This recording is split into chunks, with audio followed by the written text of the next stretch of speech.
함께 기도하시겠습니다.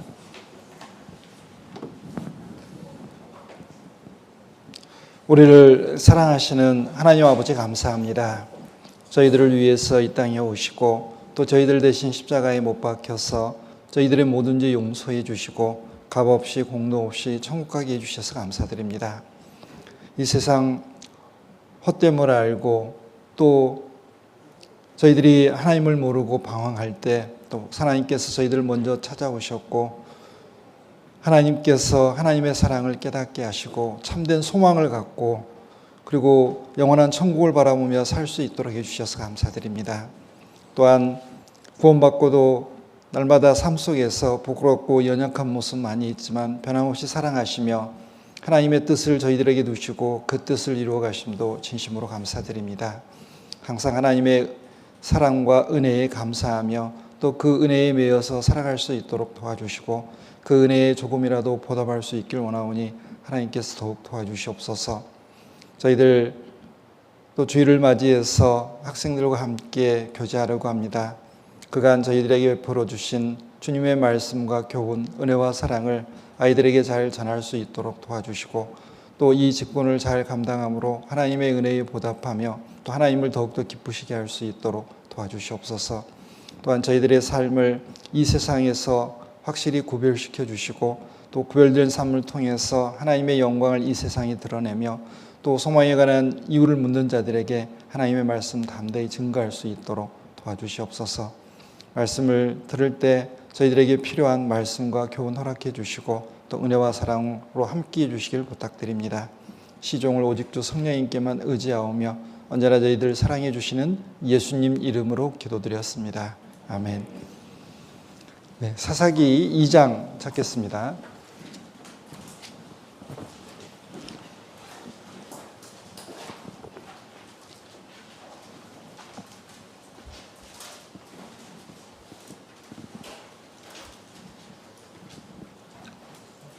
사사기 2장 18절부터 끝절까지 제가 읽겠습니다. 사사기 2장 18절부터 23절까지입니다. 18절 여호와께서 그들을 위하여 사사를 세우실 때에는 그 사사와 함께 하셨고 그 사사에 사는 날 동안에는 여호와께서 그들을 대적의 손에서 구원하셨으니 이는 그들이 대적에게 압박과 괴롭게 함을 받아 슬피 부르짖음으로 여호와께서 뜻을 돌이키셨음이오늘 그 사사가 죽은 후에는 그들이 돌이켜 그 열조보다 더욱 회개하여 다른 신들을 쫓아 섬겨 그들에게 절하고 그 행위와 패역한 길을 그치지 아니하였으므로 여호와께서 이스라엘의 진노하여 이르시되 이 백성이 내가 그 열조와 세운 언약을 어기고 나의 목소리를 청종치 아니하였은즉 나도 여호수아가 죽을 때에 남겨둔 열국을 다시는 그들의 앞에서 하나도 쫓아내지 아니하리니 이는 이스라엘이 그 열조에 지킨 것 같이 나 여호와의 도를 지켜 행하나 아니하나 그들로 시험하려 함이라 하시니라. 그 열국을 머물러 두사 속히 쫓아내지 아니하시며 여호수아의 손에 붙이지 아니하였음이 이를 인함이었더라. 거기까지 읽겠습니다. 오늘은 이스라엘을 구한 사사에 대해서 좀 살펴보도록 하겠습니다. 이제 잘 아시는 것처럼 사사란 하나님께서 특별한 목적을 가지고 세운 이스라엘의 지도자들입니다.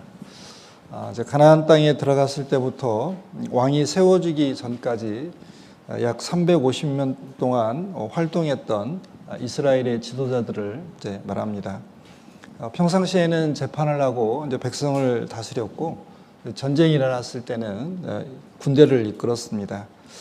그리고 이스라엘 전체를 다스린 게 아니고 일부 지역만을 다스렸습니다. 사사 시대는 BC 1406년경에서부터 BC 1050년경까지 초대왕 사울 때까지 약 350년 기간을 말하는데요. 가나안 땅을 정복하고 들어가서 살면서 하나님께서는 이스라엘 백성을 직접 통치하시고 그리고 이스라엘 백성들이 하나님을 직접 섬기면서 하나님의 뜻을 이루기를 원했는데 이스라엘 백성들이 하나님을 이제 속히 떠나서 이제 주변에 있는 나라가 강해져서 하나님의 이제 징계의 도구로 사용이 되어서 이제 괴롭게 할 때 이제 하나님께 다시 부르짖고 그러면 하나님께서는 사사들을 보내서 구원해 주시고 또 태평한 시절을 지내다가 또 타락해서 또 죄를 짓고 하나님을 떠날 때 또 주변에 있는 나라를 강하게 해서 이스라엘 백성들을 징계하셨습니다. 이제 이 사사기는 약 350년간의 기록인데 그렇게 범죄하고 하나님께 이제 징계받고 하나님께 부르짖고 또 사사를 보내고 구원해 주시고 또 태평한 시절 지내다가 다시 타락하는 이 과정이 8번 정도 반복되는 걸로 나옵니다. 그런데 이 이제 사사기를 보면 이제 우리들이 얼마나 하나님 앞에 연약한 존재인지 이제 알 수 있습니다. 이제 사사 개인의 어떤 삶도 우리들의 삶을 대표하고 있고 또 어떤 면에서는 이제 사사들이 이스라엘 민족을 구원하는 그 내용은 예수님께서 우리들을 구원하시는 그걸 예표하고 있습니다. 이제 사사들의 개인적인 삶과 또 우리들의 삶을 이렇게 연결해 보면 이제 우리들의 삶도 이제 크게 다르지 않다는 교훈을 얻을 수 있고 그리고 우리가 정신을 차려서 항상 하나님과 올바른 관계를 맺어야 된다는 것을 알 수 있습니다. 이제 사사 시대는 이제 이스라엘 역사 가운데서 암흑기라고 이제 할 만큼 좀 많은 어려움들이 있었습니다. 아마 이 당시에 아주 강력한 영적인 지도자들이 이제 드물어서 아마 그런 현상이 나타났던 것도 같습니다. 그래서 이스라엘 백성들은 이제 인간 중심으로 하나가 되기를 원했고 그리고 사사 시대 끝에는 이제 사무엘 같은 훌륭한 사사이자 선지자이자 제사장을 가졌음에도 불구하고 이제 인간 왕을 이제 구하는 하나님께 이제 패역을 이제 범하게 됩니다. 사람들은 이제 연약하기 때문에 이제 보이는 것을 섬기려고 하지 보이지 않는 하나님과 올바른 관계를 맺고 영적인 이렇게 교제를 나누기를 좀 힘들어하는 것 같습니다. 그래서 사람은 이제 악으로 치우치는 경향도 있지만 우상으로 치우치는 경향도 이제 있는 것 같습니다. 이제 이 사사기 배경 보면 이제 이스라엘의 왕이 없으므로 사람이 각각 자기 소견에 옳은 대로 행하였더라. 이제 사사기 끝에 그렇게 나오는데요. 왕이 없는 게 아니고 왕이 분명히 살아계심에도 불구하고 이스라엘 백성들이 못 느꼈던 겁니다. 그러니까 하나님께서 살아계셔서 이스라엘 백성들과 늘 함께 하시면서 필요한 것들을 공급을 하고 그리고 이제 외적으로부터의 침입도 막아주시고 많은 은혜를 베푸셨음에도 불구하고 보이지 않으니까 이제 이스라엘 백성들은 하나님을 왕으로 인정하지 않았고 그리고 자기 소견대로 행하였더라. 우리들이 이렇게 살아가면서도 보면 이제 하나님을 정말 인정을 하고 그리고 내 삶에 깊숙이 관여하시는 하나님과 이 친밀한 사귐이 없으면 아마 사사시대 때의 사람들처럼 우리들도 타락해 갈 겁니다. 자, 그리고 이 이제 가나안 땅에 들어와서 이제 이 원주민들을 다 쫓아내라고 하셨는데 아무튼 쫓아내지 못했습니다. 일단 원인은 여러 가지가 있겠지만 정말 이스라엘 백성들이 하나님의 말씀에 온전히 순종을 해서 이 가나안 땅 백성들을 다 정복을 했으면 좋았을 뻔했는데 다 남겨놨습니다. 이제 살펴보면은 뭐 아무튼 유다 지파부터 시작해서 모든 지파들이 다 쫓아내지 못하고 이제 함께 이제 살아갈 수밖에 이제 없었습니다. 그런데 이제 문제는 이 가나안 땅 백성들과 함께 살아가면서 이제 그들이 우상을 숭배했고 또 그들이 어떤 우상을 숭배하는 문화를 가지고 있었기 때문에 그 문화에 이제 동화됐다는 게 이제 문제가 이제 되는 겁니다. 그러니까 직접 간접적으로 그 가나안 땅 백성들의 영향을 받아서 그들의 어떤 풍습을 이렇게 익혔고 그 다음에 그들이 섬기는 바알이나 아세라 아니면 몰렉이나 이런 신들을 이제 받아들이게 된 겁니다. 이제 그러기서 더해서 이제 함께 사는 이 가나안 백성들과 이제 혼인을 함으로써 이제 어떻게 보면 그 하나님께서는 가나안 땅 백성들과 이제 온전히 구별이 되어서 이제 분리되어서 살아가기를 원하셨는데 이제 그들과 이제 혼인을 함으로써 이제 자녀들이 탄생하게 되고 그 자녀들은 자연스럽게 이제 그 혼합 문화를 이제 가지게 돼서 그들의 어떤 심령 속에 그들의 어떤 그 생각 속에 하나님과 우상 아니면 이제 하나님이 제거된 상태에서 이제 우상들 섬기는 그런 풍습이 자연스럽게 이제 심겨짐으로 이제 문제가 이제 생기게 됩니다. 우리 이제 여기 표시고요. 신명기 7장을 한번 보면 이제 이스라엘 땅에 들어가서 혼인에 관해서 이제 엄하게 명령을 하셨습니다.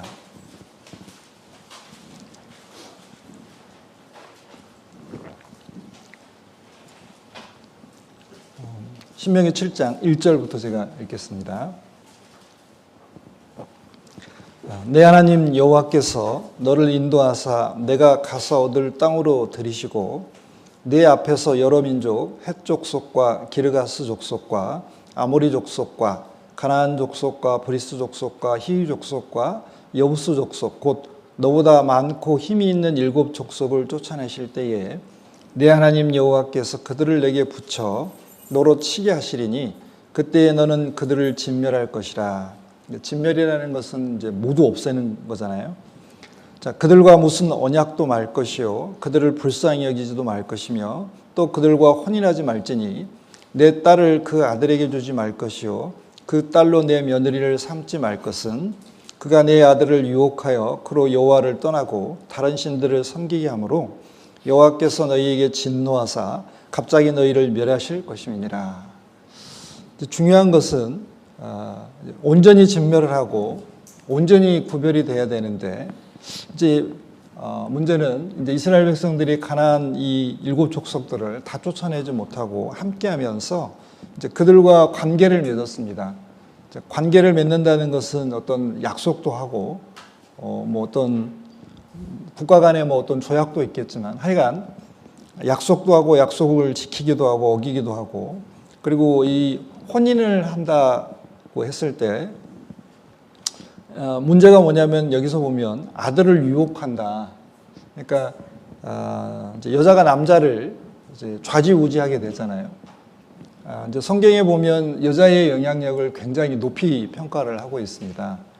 하나님께서 직접 아담에게 선악과를 따먹지 말라고 명령했어도 여자는 하나님보다 더 이렇게 강한 영향력이 있어서 선악과를 먹게 하잖아요. 그걸 보면 이 이제 안에 특별히 여자들의 있던 신앙이 굉장히 중요합니다. 왜냐하면 자녀들에게도 영향을 미치지만 남편들에게도 영향을 미치잖아요. 그래서 여기 보면 내 아들을 유혹해서 하나님을 떠나게 하고 다른 신을 섬기게 하고 그리고 하나님께서 진노해서 이제 징계를 받게 할 거다. 이렇게 표현이 되어 있습니다. 하나님께서 이 이제 사사 시대 때도 이런 일들이 굉장히 이제 많았습니다. 이제 온전히 구별되기를 원했지만 구별되지 못한 삶 속에서 이제 이방인과의 연혼 때문에 자연스럽게 이방 풍습이나 그리고 이방인들의 우상을 이제 섬기게 이제 됐습니다. 자, 하나님께서는 하나님만 사랑하고 섬기라고 분명하게 말씀하셨고 우상은 친이 아니니까 멀리하라고 하셨음에도 불구하고 이제 이 여호수아와 그 당시 이제 함께 활동했던 어떤 지도자들이 이제 장로들이나 어떤 족장들이 다 죽은 다음에는 바로 타락을 해서 하나님을 알지 못하고 그리고 하나님이 행하신 일도 알지 못한다 이렇게 표현이 되어 있습니다. 그래서 삶의 모든 영역에서 이제 하나님이 없는 삶을 살아가니까 이제 문제가 생기게 되겠죠. 하나님이 없다라는 것은 이스라엘 민족을 실제로 지키고 보호하셨던 그 그 어떤 성벽이 없어지는 것과 마찬가지잖아요. 그래서 이사야서에 보면은 하나님께서 이스라엘 백성들에게 이제 불성곽이 되겠다 이렇게 표현을 하셨는데, 하나님을 섬기지 않으면 그 불성곽 자체가 없어지기 때문에 많은 어려움이 있게 되겠죠. 그래서 하나님께서는 이제 이 350년 사사 기간 중에 약 100년간은 이제 외세의 침략과 압제에 이제 시달리게 했습니다. 그러니까 주변 나라의 침략을 많이 이제 받게 하셨습니다. 그러면 이제 이 고통 가운데서 있으니까, 예를 들면 뭐 8년, 18년, 뭐 아무튼 오랜 기간 동안 이 압제에 시달리다 보면은 이제 힘들잖아요. 삶이 굉장히 팍팍하고, 이제 기드온 같은 경우는 이제 밀타작을 이제 해야 되는데, 이제 들키면 다 뺏어가 버리니까 이제 포도주 틀에서 밀을 타작할 만큼 그렇게 아주 비참한 삶을 이제 살아야 됐습니다. 그러면 이제 사람은 고통을 받으면 하나님을 찾잖아요. 예레미야에 보면은 이스라엘 백성들이 이제 하나님께로 등을 향하고, 그리고 하나님 떠나 있다가 이제 어려움을 당하면 어떻게 하나님께 찾아와서 하나님 도와달라고 한다고 또 구원을 부르짖는다고 이렇게 하나님께서 한탄하셨는데, 아마 사사시대 때도 그런 것 같습니다. 그래서 이제 이 사사시대는 이제 범죄, 그 다음에 아까 말씀드린 대로 어떤 징계, 그 다음에 회개, 그 다음에 구원, 그 다음에 이제 평강, 그 다음에 망각, 다시 타락, 뭐 이런 계속 순환이 되는 걸 이제 볼 수 있습니다. 그러면 이제 그 이스라엘 사람들이 이렇게 이제 타락한 이유가 여기 이제 세상 사람들, 그 가나안 땅 사람들과 이제 이 함께 섞였다는 게 이제 문제가 됐잖아요. 그러니까 구별은, 그러니까 분리, 구별, 이제 이게 거룩의 시작인데요. 이제 이스라엘 백성들을 거룩한 백성이라고 말씀하시잖아요. 그래서 제사장 나라이고 거룩한 백성이 되리라 그랬는데, 이제 이 거룩한 백성이라는 뜻은 만민 중에서 이스라엘 민족을 구별시켜서, 그리고 하나님의 마음과 뜻을 담아둔 율법을 주셨고, 그리고 그들이 율법에 따라 바르게 살아가는 모습을 통해서 하나님의 존재와 영광을 주변에 있는 나라에 드러내는 것, 그리고 그들에게 하나님의 율법을 전해서 그들도 하나님을 섬기게 하는 것이 하나님의 뜻이었습니다. 그게 제사장 나라와 거룩한 백성의 이제 역할인데, 이게 주변에 있는 나라들과 온전히 구별되지 못해서 함께 섞임으로 말미암아 이게 흐려졌다는 겁니다. 자, 우리 이제 여호수아 23장 한번 보겠습니다. 자, 이제 타락의 이유를 몇 가지 살펴볼 텐데요. 여기 잘 설명이 되어 있습니다. 자, 여호수아 23장 12절, 13절입니다.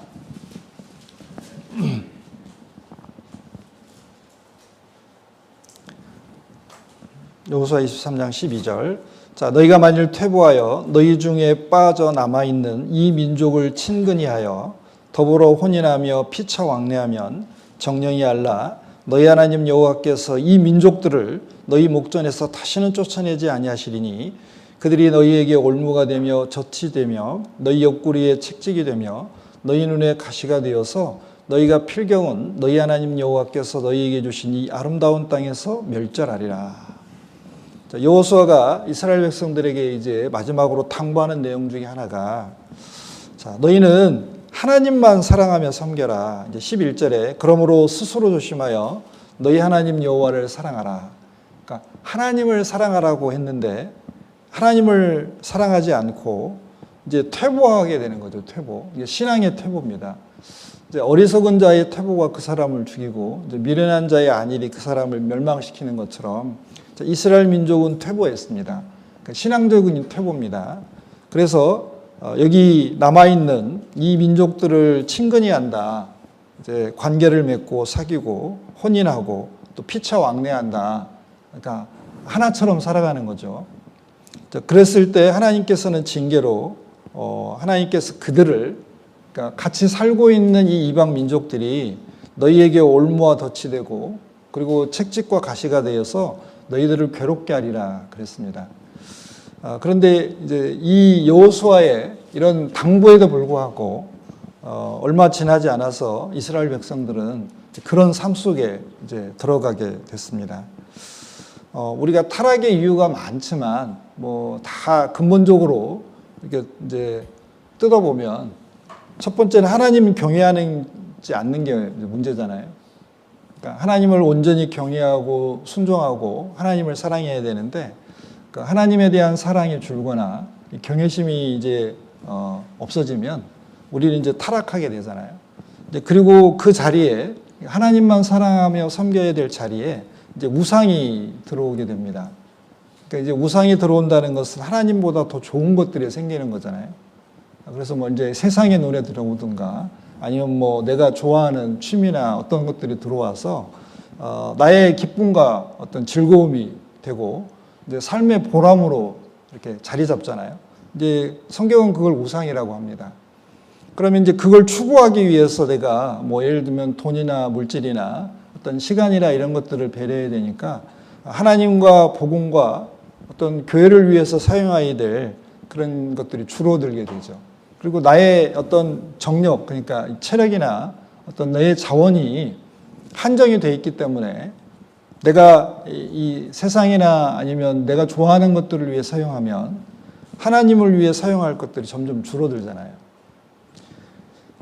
그게 결국에는 이제 세상으로 나가게 되고 형제자매님들과 이렇게 친하게 지내는 것보다는 이제 세상 사람들과 친하게 지내는 게 이제 더 기쁘고 또 즐겁기도 하고 유익하기도 하게 이제 되는 상태가 됩니다. 그게 결국에는 이제 하나님의 징계를 불러오잖아요. 그러니까 이스라엘 사사 시대 때 이스라엘 민족들이 이제 그랬습니다. 자연스럽게 주변에 있는 사람들과 함께 섞여서 그들이 추구하는 바를 추구해 갔을 때 하나님은 어때요? 우리들 삶의 어떤 보호 장치들을 그러니까 보호의 손길을 거두셔서 주변에 있는 날 강하게 만들어 가지고 이제 몽둥이로 사용하시잖아요. 이제 우리들에게 또 우리들의 삶에도 그런 삶을 산다면 역시 똑같이 하나님의 징계가 있다는 것을 이제 잘 아실 겁니다. 그리고 이제 더해서 이제 이들은 이제 죄를 지었습니다. 사사기 2장 보면 11절부터 보면요.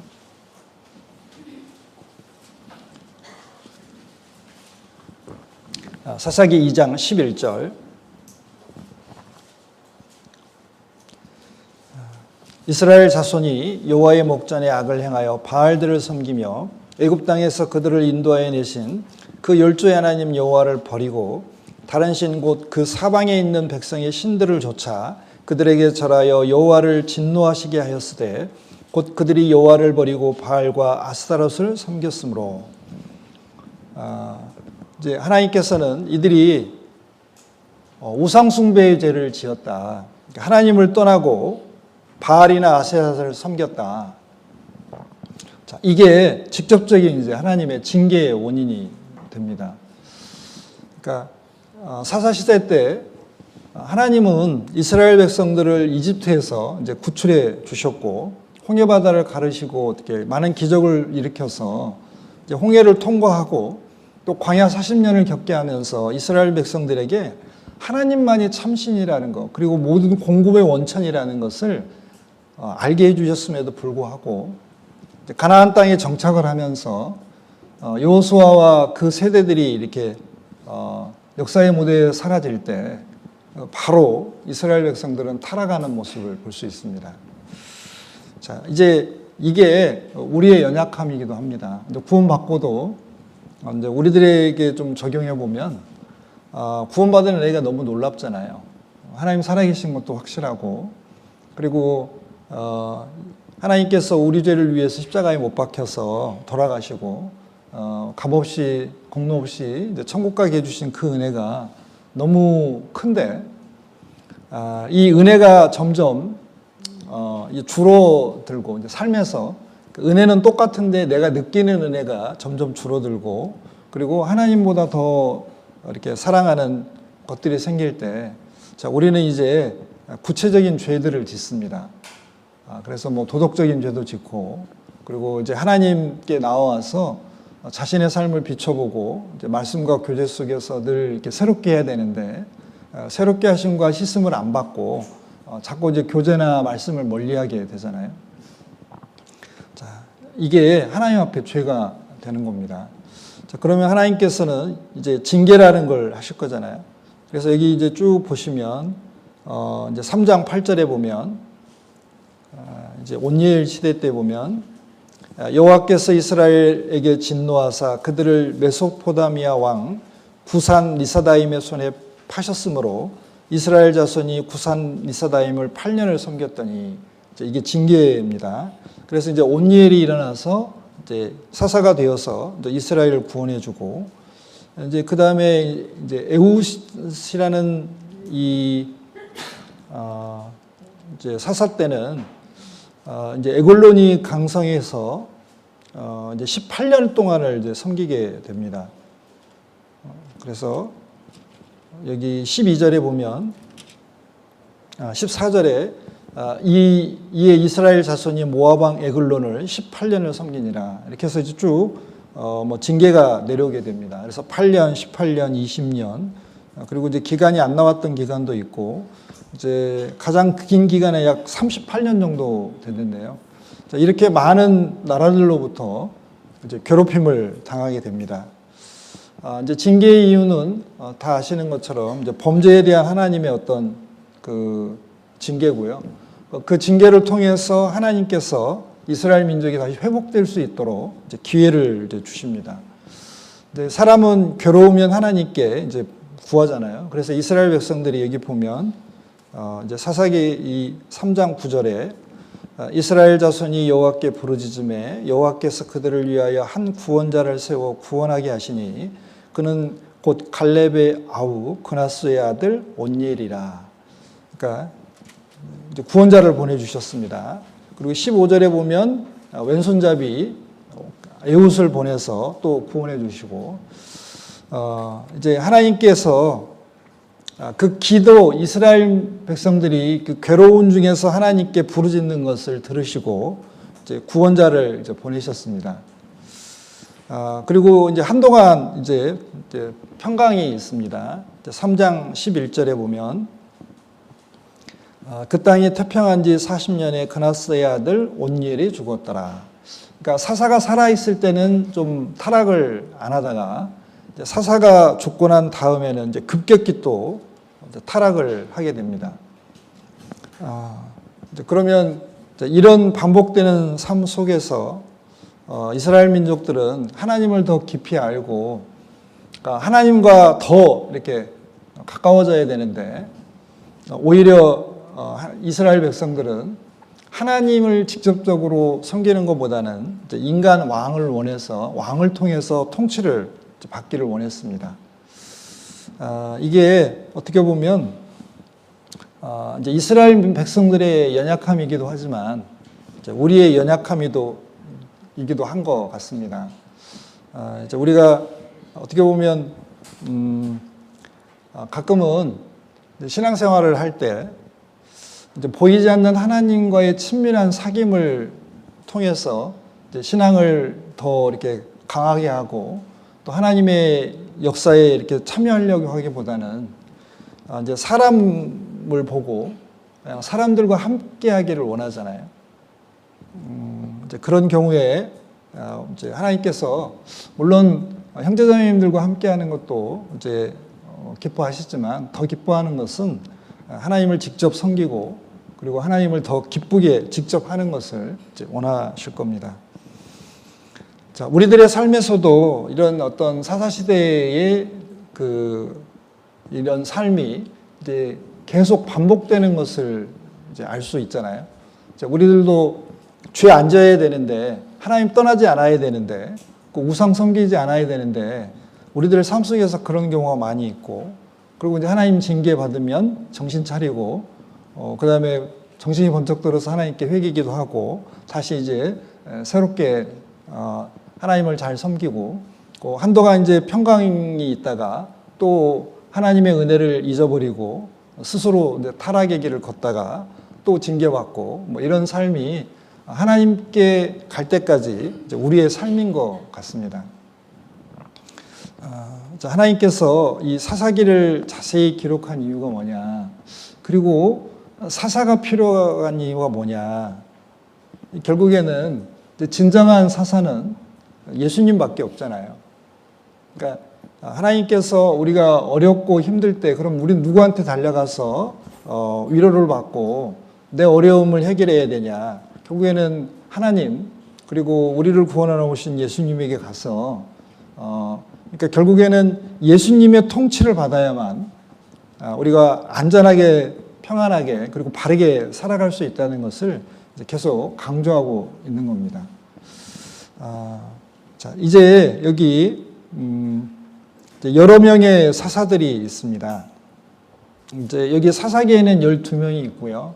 그 다음에 이제 사무엘 상에 가면 엘리 제사장과 그 다음에 이제 사무엘 선지자까지 합하면 이제 총 14명의 이제 사사들을 얘기하고 있는데요. 특별히 이 사사기에는 12명의 사사들을 이야기하고 있습니다. 이제 뭐 다 살펴볼 수는 없을 것 같고, 이제 특징을 몇 가지 좀 설명을 드리려고 합니다. 이제 사사에 대해서 이제 일반적인 특징을 제가 좀 몇 가지 이제 설명을 드릴게요. 이제 사사는 이제 이스라엘이 대내적으로 위기에 처해서 이제 하나님께 이제 간구할 때 세워주신 지도자들입니다. 특별히 이제 구원자입니다. 그래서 이제 하나님께서는 이스라엘 백성들이 이스라엘을 직접 다스리는 분은 하나님 자신이고, 이 사사들은 하나님의 대리 통치자에 불과하다는 것을 늘 이제 알기를 이제 원하셨습니다.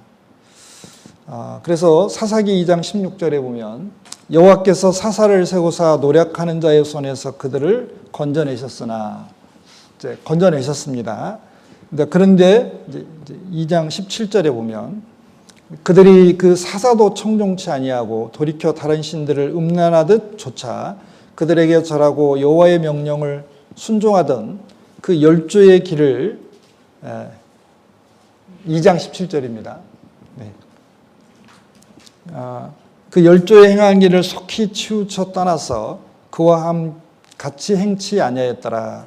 자, 여호와께서 그들을 위하여 사사를 세우실 때에는 그 사사와 함께 하셨고, 그 사사에 사는 날 동안에는 여호와께서 그들을 대적의 손에서 구원하셨으니 이는 그들이 대적에게 압박과 괴롭게 함을 받아 슬피 부르짖음으로 여호와께서 뜻을 돌이키셨음이오늘. 자, 이제 사사가 살아 있을 때 이제 안전하게 살았습니다.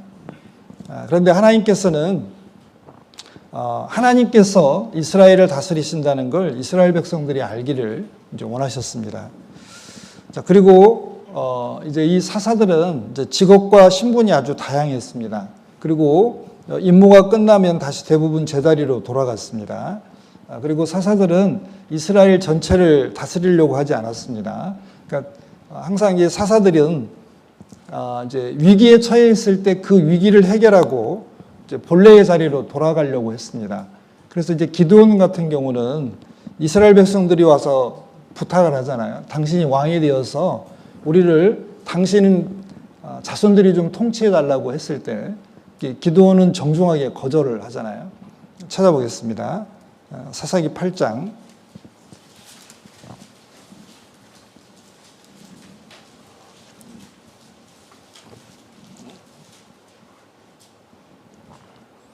22절, 23절, 사사기 8장 22절입니다. 때 이스라엘 사람들이 기드온에게 이르되 당신이 우리를 미디안의 손에서 구원하셨으니 당신과 당신의 아들과 당신의 손자가 우리를 다스리소서. 기드온이 그들에게 이르되 내가 너희를 다스리지 아니하겠고 나의 아들도 너희를 다스리지 아니할 것이요 여호와께서 너희를 다스리시리라.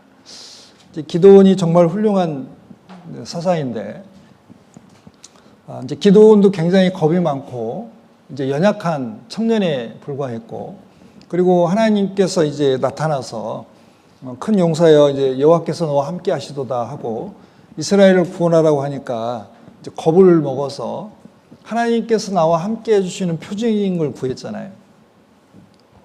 그래서 이제 양털 가지고 이제 시험을 해서 양털에만 이제 이슬이 있게 하고 주변에는 없게 하고, 또 반대로 이제 주변에는 이슬이 있고 이 양털은 마르게 하고 하는 그런 좀 표적을 구해서 정말 하나님께서 그걸 다 들어주시잖아요. 어떻게 보면 그런 표적이 없어도 하나님의 천사가 나타났으니까 하나님이 가서 구원하라고 하면 전쟁을 해야 될 것 같은데, 이제 확인을 했습니다. 그만큼 기드온은 이제 연약했잖아요. 이제 그 모습이 우리의 모습이기도 한데 이제 연약했습니다. 그런데 이제 기드온을 통해서 32,000명의 군대가 모였고, 32,000명으로도 하나님은 구원하지 않고 거르고 걸러서 300명을 빼내서 그 300명을 통해서 이스라엘이 이제 구원하셨습니다. 그러니까 하나님께서 이제 기드온을 통해서 하나님의 능력이 얼마나 큰지 직접 보여주셨습니다. 그러니까 하나님만 계시면 주변에 있는 나라를 정복하는 것, 그리고 지키는 것, 나라를 지키고 강성하게 만드는 것이 어렵지 않다는 걸 아마 깨달았을 것 같아요. 자, 그러면 이제 기드온이 교만한 마음이 있으면 당연히 자기가 지도자가 되어서 그리고 뭐 자기가 하려고 한 게 아니고 이스라엘 백성들이 찾아와서 그렇게 부탁을 하니까, 자기는 하고 싶지 않은데 부탁을 하니까 그 부탁을 들어서 통치를 할 수도 있잖아요. 그런데 기드온은 자기 위치를 정확하게 지켰습니다. 하나님께서 자기를 사용하는 것은 여기까지, 그리고 절대로 자기가 왕이나 지도자가 되어서 이스라엘 백성을 다스리면 안 된다는 것을 알았습니다. 그래서 여기 보면 내가 너희를 다스리지 아니하겠고, 왜? 하나님 다스리셔야 되니까. 그리고 내 아들도 내 자손들도 절대로 너희들을 다스리지 않을 거다. 왜? 그렇게 되면 안 되는 겁니다. 왜? 하나님께서 왕이시고 하나님이 통치하시니까. 그러니까 이스라엘 백성들이 사사시대 때, 그러니까 이집트에서 나온 이후로, 가나안 땅에 정착한 이후로 진정한 왕은 하나님밖에 없었거든요. 그러니까 여호수아도 하나님의 일꾼에 불과했고, 모세도 하나님의 일꾼에 불과했고, 그리고 사사들도, 그리고 뒤에 나오는 왕들도 다 하나님의 일꾼에 불과합니다. 그러니까 하나님께서는 자신이 이 세상 사람들을 어떻게 해요? 다스려 가실 때 인간을 대리 통치자로 세워서 다스려 가십니다. 그러니까 하나님은 자신의 보이지 않는 손에 자신이 원하는 장갑을 끼고 역사를 하시는데, 그 장갑이 될 만한 일꾼들을 찾아내서 이제 통치해 가십니다. 그런데 이제 세상 왕과 이 이스라엘 왕은 명확히 차이가 있는 게, 이제 다윗 같은 경우는 그랬습니다. 하나님께서 다윗을 만나니까 내 마음에 합한 자라 내 뜻을 다 이루게 하시리라 그랬잖아요. 그러니까 다윗은 알았습니다. 그러니까 자기가 기름 부음 받아서 왕으로 선택받았고 왕이 되지만 이스라엘을 통치하시는 분은 하나님이 되시는 걸 알았기 때문에 계속 하나님께 물었습니다. 전쟁을 하러 갈 때도 묻고, 중요한 일이 있을 때마다 묻고. 그러면 생각을 해보면 좀 이게 우리 요즘 문제가 많이 되는 거 있잖아요. 이렇게 비선 실세. 그래가지고 이제 뭐 이렇게 왕이나 대통령이 통치를 해야 되는데 누구한테 물어봐가지고 이렇게 해서 이렇게 하고 하면 실제로 통치하는 사람이 따로 있는 거잖아요. 그런 것처럼 이제 다윗은 맨날 하나님한테 가서 물어봤어요. 뭐 이렇게 그러면 어떻게 보면은 왕의 권위가 떨어질 수도 있잖아요. 자, 그럼에도 불구하고 다윗은 철저하게 하나님 중심으로 이스라엘 민족을 통치했습니다. 자, 하나님이 원하시는 일꾼은 이제 그런 일꾼입니다. 자, 그래서 사사들이 많이 있었지만 사사들이 이제 어떤 위기에 나타나서 이스라엘 민족을 구원하고, 그리고 이스라엘 백성들에게 하나님을 가르쳤을 겁니다. 대부분 그랬습니다. 그래서 이 사사가 살아있을 때는 이제 어떤 이스라엘 전체의 어떤 뭐 큰일이 있을 때 하나님 중심으로 이렇게 결정을 해가고 선택을 하고 그리고 하나님을 섬기도록 이렇게 독려를 했을 겁니다. 자, 이 사사들은 하여간 그 어떤 일정한 기간 동안만 다스렸고 그리고 절대로 이스라엘 전체 그리고 왕처럼 이스라엘을 이렇게 통제하려고 하지 않았습니다. 또 그리고 이제 직업이나 신분이 다양했다고 하는데요. 이제 소모는 사람인 삼갈, 아마 이 삼갈 사사는 소 모는 사람이었던 것 같아요. 이렇게 그 목축원하는 사람이었던 것 같고요. 그 다음에 이제 드보라 같은 경우는 랍비돗의 아내였잖아요. 그러니까 아줌마. 그러니까 이제 오죽했으면 이게 어떤 목사님 설교에 남자들이 얼마나 이렇게 변변치 못했으면 그 아줌마를 사사로 삼아가지고 이렇게 이스라엘을 구원했잖아요.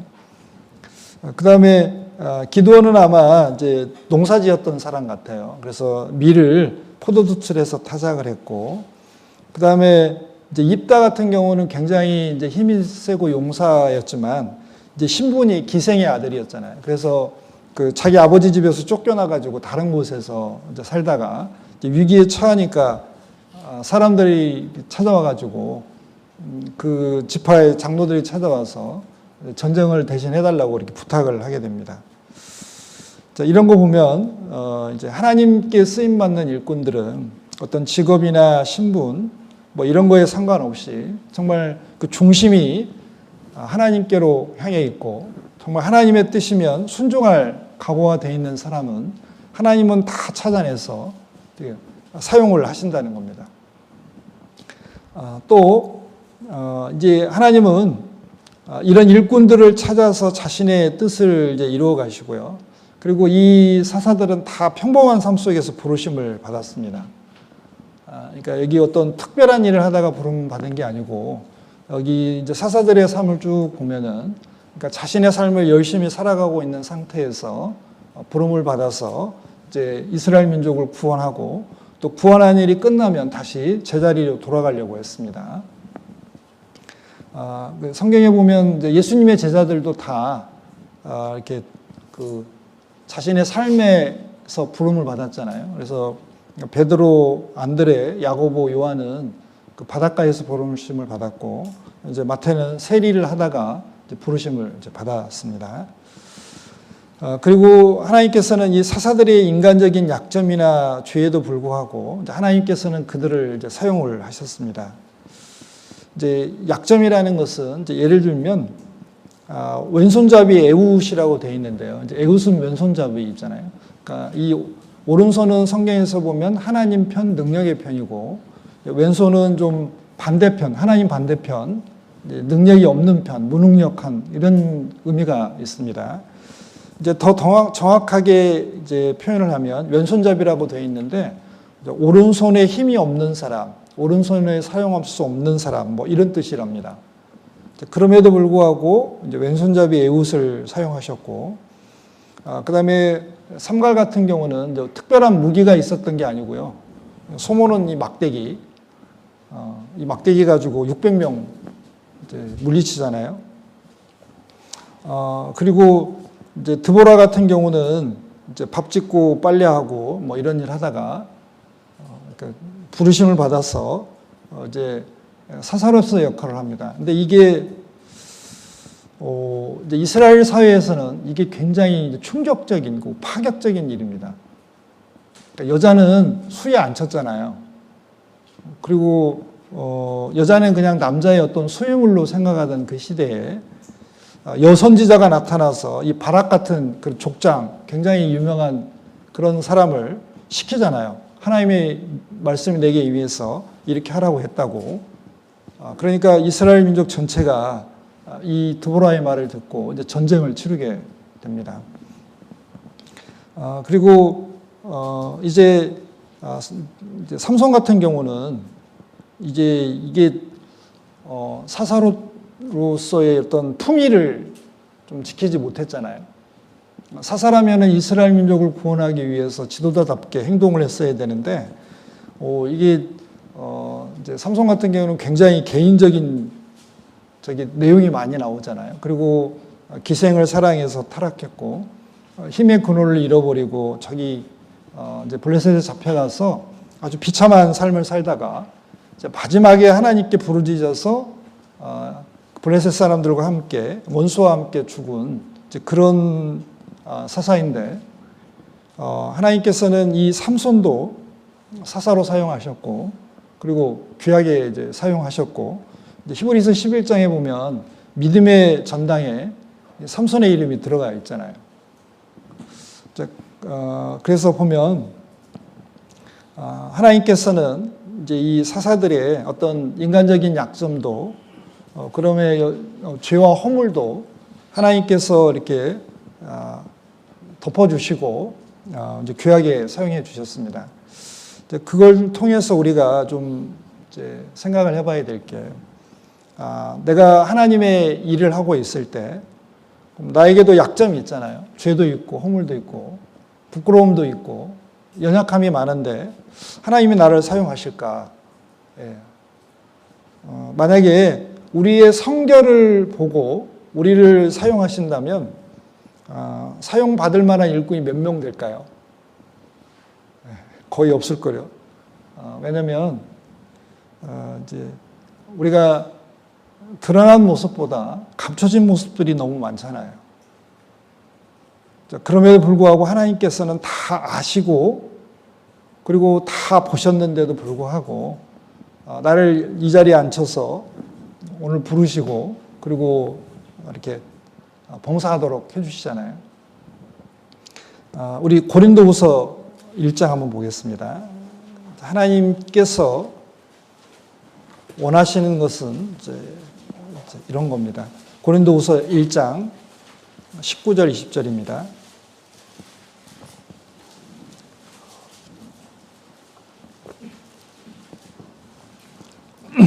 고린도서 1장 19절 20절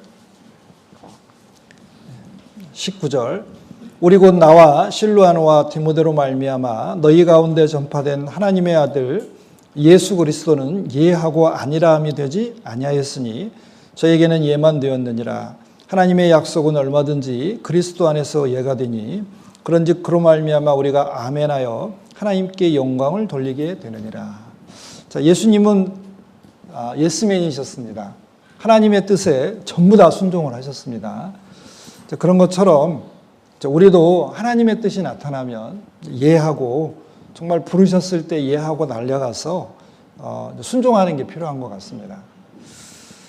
그 다음에 이제 사사들의 개인적인 특징 몇 가지 이제 살펴볼 텐데요. 이제 첫 번째, 온니엘은 뜻이 하나님은 힘이시다, 하나님은 전진하신다라는 이름의 뜻을 가지고 있습니다. 유다지파 그나스의 아들이고 갈렙의 조카였고 조카이자 사위였습니다. 아내가 갈렙의 딸인 악사였고요. 40년을 통치했습니다. 온니엘은 용기 있는 사람이었습니다. 최초의 사사 온니엘은 아낙스자돈들이 거주하고 있는 드빌, 기럇 세벨을 정복했고, 하나님을 믿고 의지하는 가운데 이스라엘의 사사로서 활동을 했습니다. 그리고 이제 이 사사기 3장 10절에는 이 온니엘이 이렇게 사사로서 활동을 할 때 여호와의 신이 그에게 임하셨으므로 성령이 임하셨습니다. 그래서 이런 능력 있는 이제 일을 할 수 있었습니다. 두 번째 사사 에훗 같은 경우는 이름의 뜻은 강한 결합, 연합이라는 뜻이고 베냐민 지파 게라의 아들이었습니다. 80년을 통치했습니다. 에훗은 약점이 있었지만 하나님께 귀하게 쓰임을 받았습니다. 오른손이 제구시를 못하는 사람이라는 뜻이 더 정확한데요. 에훗은 하나님과 연합된 자로 쓰임을 받았습니다. 그래서 이제 애굽 모압 에글론을 이제 조용히 들어가 가지고 그 칼 차고 들어가서 그 왼손으로 빼 가지고 찔러 죽였습니다. 그다음에 삼갈, 뜻은 검, 신이 주셨다는 뜻이고요. 이제 소속 지파나 통치 기관에 대한 기록은 없습니다. 아낫의 아들이고요. 이제 삼갈 같은 경우는 평범한 농부로서 살다가 이제 하나님께 부름을 받아서 이스라엘을 구원했습니다. 소모는 막대기, 이제 밭갈 때 사용하는 거라는데요. 블레셋 사람 600명을 죽였습니다. 자, 이때 당시는 이제 사사기 3장 31절에 보면 대로는 비었고 행인들은 소로로 다닐 정도로 아주 이제 블레셋 세력이 막강했던 시대인데, 이 삼갈은 하나님의 능력으로 이 막대기 가지고 600명을 죽이고 이제 이스라엘을 구원했습니다. 그러면 하나님께서 우리 일꾼들을 사용하실 때 뭘 사용하실까? 내가 가지고 있는 걸 사용하십니다. 그리고 내가 준비한 걸 사용을 하세요. 그래서 다윗이 골리앗을 물리칠 때 사울의 어떤 갑옷과 이게 창과 칼로 골리앗을 물리친 게 아니고 평상시 잘 사용했던 그 물맷돌 가지고 골리앗을 물리친 것처럼 우리들을 살면서 하나님께서 내게 주신 것들이 있습니다. 내가 이제 뭐 잘하는 것일 수도 있고 이제 준비한 것일 수도 있는데요. 이제 하나님의 법칙은 그런 것 같아요. 내가 준비한 게 있으면, 깨달은 게 있으면 반드시 어떻게 해요? 사용을 하시더라고요. 그래서 이제 저희 전도인으로서 살아갈 때 이제 공부한 거 있잖아요, 공부. 그래서 이제 우연히 이걸 공부했는데 이제 며칠이나 몇 달이 지나면 그걸 꼭 필요로 하는 분이 상담을 하거나 뭐 이렇게 연결이 좀 되는 것 같아요.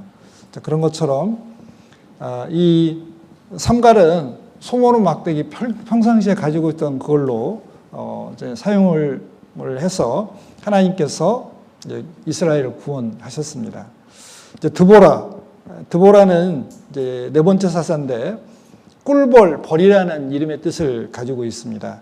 에브라임 지파 랍비도의 아내였고 40년간 통치를 했습니다. 이제 여사사가 나타났는데요. 그때 왕이 이제 가나안 왕 야빈이었고, 이제 이 당시 이 가나안 왕 야빈의 이제 또 군사력이 철병거를 가지고 있었고, 시스라가 이제 군대 장관이었기 때문에 한마디로 말하면 어떤 엄청난 군사력을 가지고 있는 그런 이제 상태였습니다. 그럼에도 불구하고 드보라라는 여선지자가 나타나서 바락과 함께 전쟁을 해서 이제 이기게 되는데요. 사사기에 보면은 하나님이 도와해 주셨잖아요. 이렇게 예를 들면 철병거가 있으면 이제 이렇게 철병거로 그게 어떻게 보면 요즘 말로면 그 최신식 막 그 탱크 뭐 이런 무기에 해당하는데 그 무기를 무력화시킬 수 있도록 하나님께서 비를 내려가지고 아예 수렁을 만들어서 철병거가 움직이지 못하도록 만들어줬잖아요. 자, 그래서 이 드보라는 이제 하나님께서 도와주신 내용을 이제 사사기 5장에 보면 시로 만들어가지고 노래로 이렇게 쭉 했습니다. 그리고 이 드보라가 이게 선지자, 사사로서 합당한 게 각 지파의 상황을 어떻게 해요? 다 꿰뚫어 보고 있었잖아요. 그래서 전쟁에 참여한 지파와 참여하지 않은 지파, 그리고 예를 들면 메로스를 저주하라, 가까이 전쟁터에 있는 사람들인데 전쟁에 참여하지 않은 걸 이제 책망도 하고, 그러니까 이게 굉장히 이제 날카롭습니다. 그 내용을 쭉 읽어보면 물론 승전가를 부르며 하나님께 영광을 돌렸지만 그 내용을 보면 각 지파가 어떻게 기여했고 어떻게 기여하지 않았는지를 자세히 설명을 해놨습니다. 그 다음에 이제 다섯 번째 사사가 기드온입니다. 이제 이름의 뜻은 나무를 베는 자, 벌목꾼, 용사라는 뜻이고요. 므낫세 족속 중에 아비에셀 가문에 속한 요아스의 막내 아들입니다. 40년을 통치했습니다. 기드온은 큰 용사로 부름을 받았습니다. 연약했지만 큰 용사로 부름을 받아서 하나님께 끝까지 순종을 함으로 그 대적을 다 물리쳤습니다. 그리고 기드온과 300 용사들은 이제 나팔과 항아리와 횃불을 가지고 적을 물리쳤잖아요. 이제 하나님의 구원은 인간의 어떤 군사력과 상관없이 정말 순종하는 사람들의 온전한 순종을 통해서 능력을 이제 나타내 주십니다. 이제 300명이 그 많은 군사들을 이기는 건 불가능할 텐데 하나님께서 함께 해주셨을 때 이제 둘러가지고 이렇게 횃불 숨겨갖고 가서 나팔을 울면서 항아리를 깨뜨리고 횃불이 나오면서 이제 여호와를 위하라, 이제 기드온을 위하라 했을 때 이제 하나님께서 이 대적을 물리쳐 주셨습니다. 자, 그리고 기드온은 아까 말씀드린 대로 자신의 위치로, 그러니까 전쟁이 끝나고 난 다음에 평화가 찾아왔을 때 자신의 위치로 돌아가기를 원했습니다. 물론 이제 기드온에게도 어떤 약점이, 이제 허물이 있습니다. 이제 에봇을 만들어서 그 에봇을 이스라엘 백성들이 음란하게 섬기게 했잖아요. 물론 기드온의 의도는 선한 의도였고 하나님을 잘 섬기려는 의도였지만 결국에는 그걸 마귀가 악용을 해서 이스라엘 백성들의 마음을 흩어버리는 역할을 했습니다. 그리고 많은 자녀를 두었잖아요. 이제 그럼에도 불구하고 하나님은 이제 기드온, 위대한 사사로서 이제 기록을 하고 있습니다. 자, 6번째는 돌라입니다. 이제 벌레의 구덕이라는 뜻을 가지고 있고요. 자, 이사갈 사람 도도의 손자이고 부하의 아들이었습니다. 23년을 통치했습니다. 자, 그런데 이 돌라는 아마 이 하나님 말씀에 온전히 순종했던 사람 같아요. 원래 이 돌라는 이제 이사갈 지파 사람이었기 때문에 이사갈 지파가 이제 북쪽에 있었거든요. 그런데 그 사역을 한 곳은 이스라엘 중부에 위치한 에브라임 땅 지파의 사밀이라는 이제 그 성읍이었습니다. 그러니까 하나님의 뜻에 의해서 고향을 떠나서 그러니까 하나님께서 사역하라는 위치를 지키고 평생 거기서 살다가 이제 하나님을 맞이했습니다. 우리도 하나님께서 어디에 보내시든지 이제 갈 준비를 해야 되고, 그리고 하나님께서 정하신 위치에서 이제 최선을 다하는 게 합당한 것 같습니다. 7번째 야일은 이제 계몽자, 빛을 준 자라는 뜻이 있고요. 길르앗 사람이고 22년을 통치했습니다. 야일은 22년 동안 평화 시대를 이끌었습니다. 자, 백성들이 악을 행했다거나 이방의 압제에 대한 기록이 없고, 이제 그렇습니다. 그러면 이제 위기에서 구원한 일도 없는데 왜 사사냐? 아마 이 평화의 시기에 이 야일은 하나님의 말씀을 잘 깨우쳐서 그 평화를 유지할 수 있도록 이제 도왔던 것 같습니다. 평화 시기인 만큼 야일은 아들이 30명이었고, 당시 이제 귀족들의 교통수단이었던 나귀 30匹를 탔고, 또 길르앗에 있는 30성읍을 소유하고 있었습니다. 아마 이제 부유한 삶을 살았던 것 같습니다. 자, 8번째 입다. 뜻은 그가 여실 것이다. 하나님께서 여실 것이다 하는 뜻이 있습니다. 그런데 이제 출생을 보면 기생이 길르앗에게 낳은 아들입니다. 이제 6년을 통치했고, 자, 입다는 암몬으로부터 학대받는 이스라엘 민족을 구원했습니다. 이제 입다를 보면은 정말 그 본받을 점도 있고, 그 다음에 좀 아쉬운 점도 있습니다. 자, 입다는 그런 많은 어떤 멸시와 천대 속에서 본인의 삶을 온전히 살았고, 그리고 어떤 세력을 이제 형성을 해서 지도자의 위치에 이제 가 있었고요. 그럼에도 불구하고 정말 모든 어떤 그러니까 은혜와 원한을 다 떠나서 이스라엘 민족을 암몬으로부터 구원해야 된다는 그런 어떤 국가의 위기 속에서 분연히 떨쳐 일어나서 모든 걸 접고 이제 이스라엘 민족을 이제 구원했습니다. 자, 그런데 이제 이따가 경솔하게 또 서원을 하잖아요. 이게 자기를 첫 번째로 영접하는 사람을 번제로 드리겠다. 이거는 하나님의 뜻은 아닌 것 같은데, 왜냐하면 성경에 보면은 사람을 제사 드리라는 말은 없잖아요. 물론 아브라함을 특별히 이제 그 믿음을 드러내기 위해서 이삭을, 그러니까 예수님에 대한 예표를 보여주기 위해서 이제 그런 일을 아브라함에게 명하시긴 했지만 그 이외에는 사람을 이렇게 제사로 드리는 것은 하나님께서 허락지 않았습니다. 자, 그럼에도 불구하고 입다는 그런 서원을 했고, 더 훌륭한 것은 그의 딸이잖아요.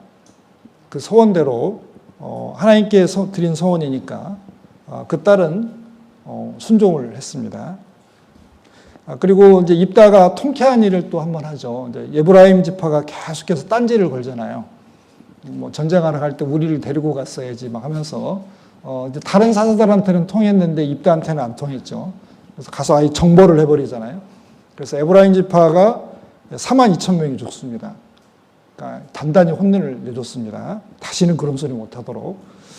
자, 그 다음에 이제 9번째 삽사가 입산입니다. 입산은 화려한 찬란한이라는 뜻을 가지고 있습니다. 이제 베들레헴 사람이었고 아마 이 베들레헴이 스불론 땅의 베들레헴이라고 추정을 좀 하고 있습니다. 7년 통치를 했고 입산은 아들 30명, 딸 30명이 있었으며 호화로운 삶을 누렸습니다. 자, 그런데 이제 기록에는 안 나와 있는데 이제 그 다른 자료에 보면 입산이라는 사람은 이제 사사임에도 불구하고 나라를 이스라엘 민족을 위해서 한 일은 기록되지 않았습니다. 물론 이 기간이 블레셋의 압제기간과 겹치는데 이제 블레셋과 싸워서 뭔가 이스라엘 민족을 구원하는 일을 했어야 되는데 어떤 국가를 위해서 한 일이었고 그리고 이 입산이라는 사람은 이 아들 30과 딸 30을 두었는데 타국으로 시집을 보냈어요. 시집장가를 보냈습니다. 그래서 딸들은 타국으로 시집을 보내고 아들들은 어떻게 해요? 타국에서 며느리들을 데려와서 아마 이 사사는 이제 주변에 있는 나라와 어떤 연혼을 통해서 평화를 유지하려고 했던 것 같아요. 그러니까 하나님을 의지하기보다는 아마 인간적인 방법으로 이스라엘을 통치를 했던 것 같습니다. 이건 뭐 제 개인적인 생각이니까 참고만 하시고요. 아무튼 이스라엘을 위한 일은 기록이 되지 않았습니다. 그 다음에 10번째 사사가 엘론인데 이 엘론인 뜻은 상수리나무 참나무라는 뜻이고 스불론 지파였고 10년간 통치를 했습니다. 생애가 가장 짧게 기록되었고 태평했다는 말이 없습니다. 이제 이름의 뜻으로 봐서는 굉장히 능력 있고 강한 사람이었는데 크게 부각되는 업적이 없는 걸로 봐서는 평범한 삶을 살았고 또 입산, 엘론, 뒤에 나오는 압돈 시대에는 태평하였다는 말이 없습니다. 그런 걸로 봐서 사사이지만 어떤 적극적으로 활동을 한 게 아닌 것 같습니다. 11번째 사사 압돈, 노예의 종이라는 뜻이고요. 에브라임 지파로 추정되고 비라돈 사람 힐렐의 아들 8년을 통치했습니다. 이제 탁월한 능력을 가졌지만 그 능력을 이스라엘 나라를 위해 사용한 것보다는 많은 아내와 자녀를 거느렸을 뿐입니다. 그래서 보면은 이제 아들 40, 손자 30, 어린 나이에 70을 탔다. 이게 국가 지도자인데 이제 너무 많은 자녀를 두었잖아요. 왕처럼. 그러니까 본인의 삶은 굉장히 안락하고 부유했지만 어떤 하나님과 이스라엘 나라를 위해서는 뭐 중요한 일을 하지 않은 것 같습니다. 그럼에도 불구하고 사사로 기록이 되어 있습니다. 그러니까 분명히 하나님께서 입산, 엘론, 압돈이라는 이 세 명의 사사를 사사로 부르셨고 사사로 사용을 이제 하셨을 겁니다.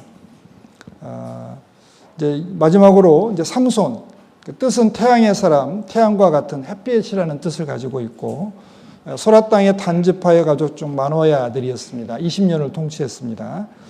삼손은 이제 예수님처럼 수태고지를 통해서 이제 태어났고 그리고 굉장히 큰 힘을 가지고 있었습니다. 이제 사역 초기에는 이 블레셋으로부터 이스라엘 구원하기 위해서 많은 노력을 했습니다. 그래서 결혼을 빈미로 해서 이제 블레셋을 칠 이제 계획을 가지고 있었고요. 그런데 문제는 이제 시간이 지나면서 이 삼손이 이제 여인을 사랑하게 됐고 이제 들릴라를 통해서 그 나시린의 규례가 다 깨져버리죠. 이제 하나님께서 이 삼손의 어떤 잘못된 삶에도 불구하고 삼손을 계속해서 사용을 하셨습니다. 그러니까 나시린의 규례가 이제 머리에 삭도를 대지 않고 시체를 가까이 하지 않고 포도주와 독주를 멀리하는 건데 이미 이제 두 가지가 깨졌습니다. 시체를 가까이 하지 않아야 되는데 이제 사자를 죽였고 거기서 꿀을 취하고 이제 포도주와 독주를 마시지 않아야 되는데 아무튼 이제 결혼식 잔치 같은 데 가서 아마 가까이 했던 것 같습니다. 이제 마지막으로 남은 소원이 이제 머리에 삭도를 대지 않는 건데 이제 결국에는 이제 들릴라가 그 찾아내서 그 나시린의 균회가 다 깨졌을 때 어떻게 해요? 힘을 잃어버리게 되잖아요. 이제 삼손은 결정적인 실수를 했습니다. 그럼에도 불구하고 정말 그 블레셋에 잡혀가서 비참한 삶 가운데 있다가 정말 하나님은 마지막을 하나님의 뜻을 이루기 위해서 그리고 원수를 갚기 위해서 힘을 구했고 능력을 구해서 받아서 결국에는 이 블레셋이라는 나라를 어떻게 보면 수천 명의 사람을 죽였으니까요. 그래서 이스라엘 민족을 이제 구원해 냈습니다. 자, 이제 살펴봤고요. 이제 정리하겠습니다. 이제 하나님께서 원하시는 지도자를 통해서 이스라엘 민족을 구원하셨습니다. 그리고 그 이스라엘의 사사들은 다양한 신분과 직업 그리고 활동 내용도 보면 아무튼 굉장히 다양합니다. 그럼에도 불구하고 그들의 중심에는 정말 하나님께 순종하려는 마음이 있었고 하나님이 부르셨을 때 아마 다 기쁘게 나아갔을 거고 또 하나님의 어떤 일을 마친 다음에는 자기가 높아지려는 게 아니라 그 통치권을 다시 하나님께 돌려드리고 자신의 위치로 돌아가려고 했습니다. 자, 우리도 하나님의 일을 하면서 이렇게 사사들처럼 좀 활동을 했으면 좋겠습니다. 기도하고 마치겠습니다. 은혜와 사랑이 많으신 하나님 아버지 감사합니다. 저희들 교사로 불러주시고 또 하나님의 은혜에 조금이라도 보답할 수 있게 해주셔서 감사드립니다. 하나님의 지혜와 능력 또 힘과 용기를 주시고 주님의 그 넓은 마음, 사랑의 마음을 주셔서 넘치는 주님의 은혜와 사랑으로 또 하나님을 섬기며 또 교회를 사랑하고 또 교회를 든든히 세우며 형제자매님들을 바르게 세워갈 수 있도록 도와주시옵소서. 특별히 우리에게 나오는 아이들을 하나님의 사랑으로 사랑하게 하시고 또 하나님의 마음과 뜻을 깨닫게 해주신 대로 잘 전할 수 있도록 도와주시길 원합니다. 오늘의 남은 모든 시간도 주님께 부탁드리오며 언제나 저희들 사랑해 주시는 예수님 이름으로 기도드렸습니다. 아멘. 수고하셨습니다.